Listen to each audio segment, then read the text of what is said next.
contradiction at any discrete point in its 11-phase verification cycle. If it cannot mathematically shrink the residual to zero, it does not estimate a path forward. What does it do? It instantly halts. It drops the entire process, logs the specific mathematical failure into the immutable PIT chain, and returns silence. It just refuses to answer. Doesn't that mean it breaks all the time? From a user perspective, that sounds frustrating. It's not breaking. It is successfully defending the perimeter of truth. The source texts highlight some incredible moments that illustrate this perfectly. In one log, Price asked Royse a simple, objective mathematical question. What is 5 plus 5? Okay, easy enough. The system instantly returned the number 10, and it tagged the response internally as C1, which stands for resolved truth. Because the math is an absolute certainty, the residual dropped to zero instantly. But then he pushed it. He wanted to test the boundary. He asked it a highly subjective, philosophical question.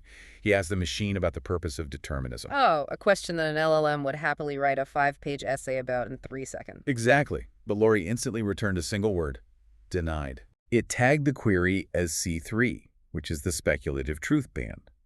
It mathematically refused to speculate on a philosophical concept because it could not find absolute authority evidence, and therefore it could not shrink the residual to zero. It didn't try to please the user, it protected the data. There's another example in the volume transcripts that is just staggering to me. It really shows how uncompromising this system is. The system was running a complex process, and it actually achieved a successful output. It got the right answer. I remember this log. But during its internal post-process audit, the system realized that it hadn't followed the proper geometric rules of authority to get there. It had somehow bypassed a check. It classified its own successful run as a contaminated scope breach and intentionally crashed itself. It generated unauthorized entropy, even if the end result happened to be correct. It effectively shut itself down because it refused to accept a good enough answer if the methodology wasn't mathematically pure. It punished itself for cheating, basically. It physically refuses to compromise its own architecture. It demands perfection in the process, not just the result. Which is amazing to hear in theory, but I have to be skeptical again. It's incredibly easy for a software developer to write a manifesto and say their system is hallucination-proof. Talk is cheap in Silicon Valley. Exactly. Every AI startup claims their new model is safer and more accurate. It's another thing entirely to actually prove it to the world. How do we know this isn't just marketing hype wrapped in heavy mathematical jargon? Because Price isn't asking you to trust him. He provides cryptographic, auditable proof that the system works exactly as described. And the bedrock of that proof starts with the programming language he chose to build it in. The core of Construct OS is written exclusively in Common Lisp. I was looking at that. Lisp is an ancient language in computer science terms, isn't it? It goes back to the 1950s. It's one of the oldest. So why Lisp? Why not Python or C+++A or Rust, which is what everybody else is using right now? What makes Lisp so special for this specific task? Price chose Lisp because it possesses a very specific structural property called homoiconicity. And this property creates a runtime mandate that completely blocks arbitrary execution paths, like a foreign Python script, from ever executing inside the pure core. Homoiconicity. Okay, let's unpack that, because that is a heavy academic term. What does it actually mean in plain English?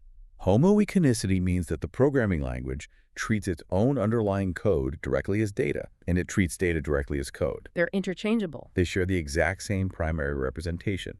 In Lisp's case, nested lists.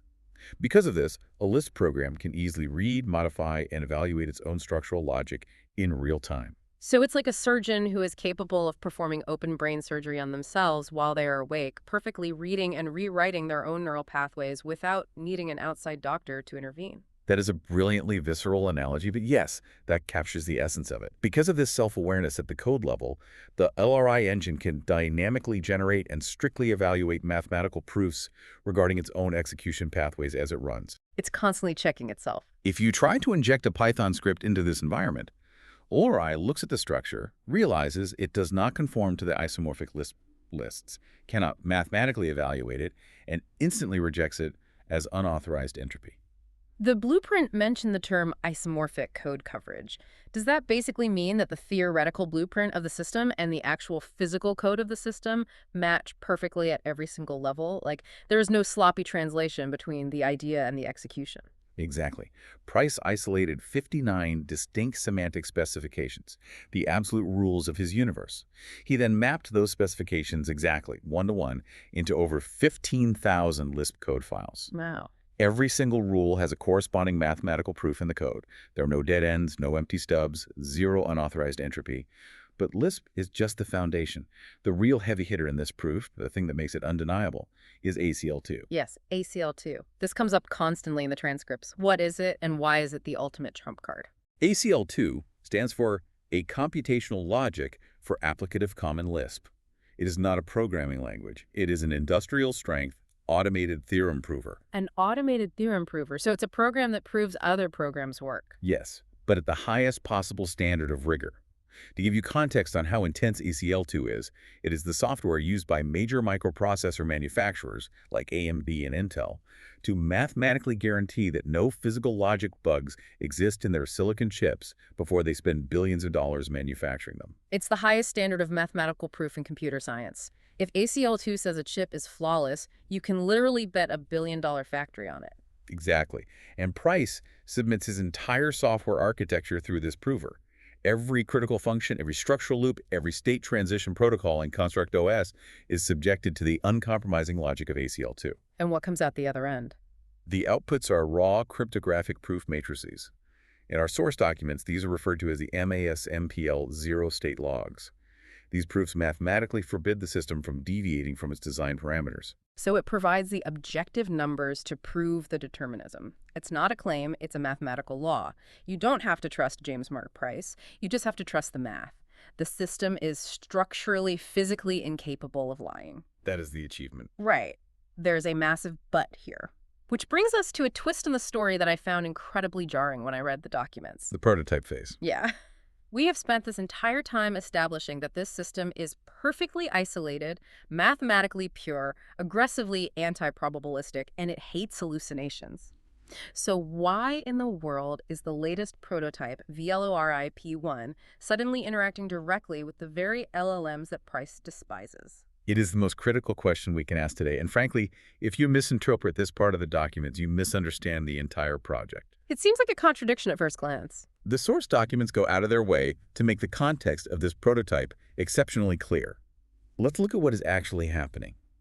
Price is currently deploying a virtualized prototype that spans his local machine and a Google Workspace environment. He's using Drive, Gmail, and Google Tasks. Standard cloud tools. And yes, within this environment, he is utilizing standard command line interfaces to commercial LLMs in a partitioned area he calls the bullpen. So wait, what does this all mean? Did he give up? Did he realize that pure math is too hard and he actually needs generative AI to make the system user-friendly? Absolutely not. And we must be crystal clear on this point. Price is not doing this because Construct OS or LoRi needs LLMs to function. Yeah, good. The intelligence engine is complete. The final product will not ship in this state, nor will it rely on generative AI in any capacity. Then why do it? Why risk contaminating this pristine, mathematically pure system with a fluent guesser? It feels like building a sterile surgical operating room and then intentionally releasing a swarm of flies into it. It comes down to a concept the documents refer to as the coexistence doctrine. Price is a pragmatist. He acknowledges a simple, unavoidable reality. LoRi is eventually going to exist in a digital world that is completely flooded with cheap, unverified, fluent LLM garbage data. It's already happening. Right, the internet is already filling up with AI-generated articles, fake images, and hallucinated code. It's totally unavoidable. Exactly. And if you build a governed, deterministic system that cannot tolerate proximity to that chaotic data without degrading, you have built a system with an unproven boundary. It's too fragile. It might be safe in a vacuum, but the real world is not a vacuum.